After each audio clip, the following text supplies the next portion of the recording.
আসসালামু আলাইকুম এভরিওয়ান, সবাইকে ঈদ মোবারক। বাই দ্য ওয়ে, আমি দিনাস কুকিং হোম থেকে সবাইকে অনেক স্বাগতম জানাচ্ছি। আজকে আপনাদেরকে কোরবানি মাংস করে রান্না করে দেখাচ্ছি। আমি আমার মতো করে রান্না করব, কারণ কোরবানি মাংসটা সবাই কম বেশি একটু বেশি রান্না করে থাকে, যেহেতু এটা যত বাসিও খেতে ভালো লাগে। ফ্রেশ মাংসটা কিন্তু রান্না করে খেতে কিন্তু আলাদা মজা। ফ্রিজে রাখার পর সেটার এক টেস্ট, একদম ফ্রেশ মাংসটা বাসায় যখন আসে তখন এটা রান্না করে খেলে সেটার টেস্ট কিন্তু অন্যরকম। তাই একটু বেশি করে রান্না করব। তো এখানে আমি কোরবানি মাংস নিয়েছি প্রায় 10 কেজির মতো।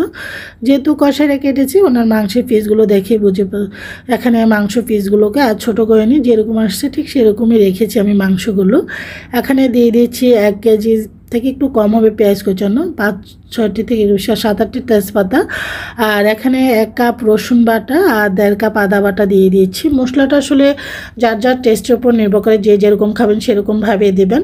দিয়ে দিচ্ছি 1.5 কাপ ধনিয়ার গুঁড়া, 1.5 কাপ জিরার গুঁড়া, দিয়ে দিচ্ছি 1/2 কাপ এখানে আমি গরম মশলার গুঁড়াটা ইউজ করছি, আমি আস্তটা দিচ্ছি না, আমি গুঁড়াটা ইউজ করছি, এটা আমার হাতে তৈরি করা। দিয়ে দিচ্ছি লাল মরিচের গুঁড়া 1/2 কাপ, হলুদের গুঁড়া 1/2 কাপ। প্রত্যেকটা মশলা আসলে যার যার পছন্দ অনুযায়ী, যে যেরকম মশলা খেতে পছন্দ করেন সেরকমভাবেই দিবেন। তো এখানে আমি দিয়ে দিচ্ছি হলো এটা 5 ফোড়নের গুঁড়া দিয়েছিলাম প্রায় 2 টেবিল চামচ প্রথম অবস্থায় দিচ্ছি, এতে করে ফ্লেভারটা কিন্তু দারুণ আসে।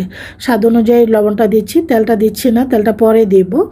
আর এখন ভালো করে পেঁচলাটা দিয়ে মাখিয়ে নিচ্ছি, কারণ হাত লাগাচ্ছি না, হাতে একটু জ্বালা পোড়া করতেছে কেন জানি সকাল থেকে, সেজন্য হাত লাগাচ্ছি না, কারণ যেহেতু মরিচ আছে আরও বেশি জ্বালা পোড়া করবে।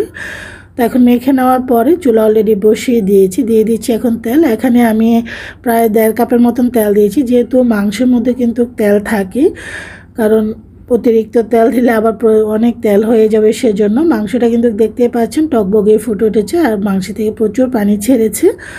তো এখানে আমি আর পানি ইউজ করিনি। তো এই মাংসের পানিটা দিয়ে কিন্তু আমার রান্নাটা হয়ে গিয়েছে, এটা থেকে যে ঝোলটা উঠেছে আর কি, সেই ঝোলটা দিয়ে আমার রান্না হয়ে গিয়েছে। তো এখন এটাকে আবার একটু নেড়ে চেড়ে দিয়েছি। একটু নাড়াচাড়া করতে সমস্যা হচ্ছিল, মনে হচ্ছিল পাতিলটা একটু ছোট হয়ে গিয়েছে। তো পরে আসলে মাংস যখন কমে যায়, যে দেখুন কতটুকু হয়ে গিয়েছে, মাংস অনেক কমে গিয়েছে।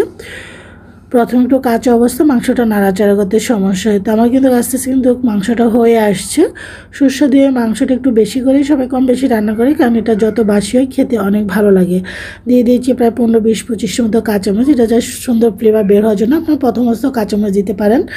এখন নেড়ে চেড়ে মিক্স করে আমি দিয়ে দিচ্ছি এখানে, আমি আবারও এখানে গরম মশলার গুঁড়া প্রায় 3 থেকে 4 টেবিল চামচ ইউজ করছি। ওঠানোর আগে আমার মাংসটা কিন্তু হয়ে গিয়েছে। নেড়ে চেড়ে মিক্স করে ঢাকনা দিয়ে ঢেকে 10 মিনিটের জন্য রেখে দিয়েছি। চলে যাচ্ছি সার্ভ করার জন্য। সুস্বাদু এই কোরবানির মাংসটা এত মজা হয়েছে, আসলে কোরবানির ফ্রেশ মাংস তো একেবারে খেতে অসাধারণ হয়েছিল, মাংসটা এতটা লোভনীয় হয়েছিল। আশা করি আপনারা এভাবে মশলা দিয়ে যার যার পছন্দ মতো মাংসটা রান্না করে পরিবার পরিজন উপভোগ করতে পারেন। আশা করি সবারই ভালো লাগবে। আজ এ পর্যন্তই ছিল, সবাই ভালো থাকেন, সুস্থ থাকেন, আল্লাহ হাফেজ। সবাইকে আবার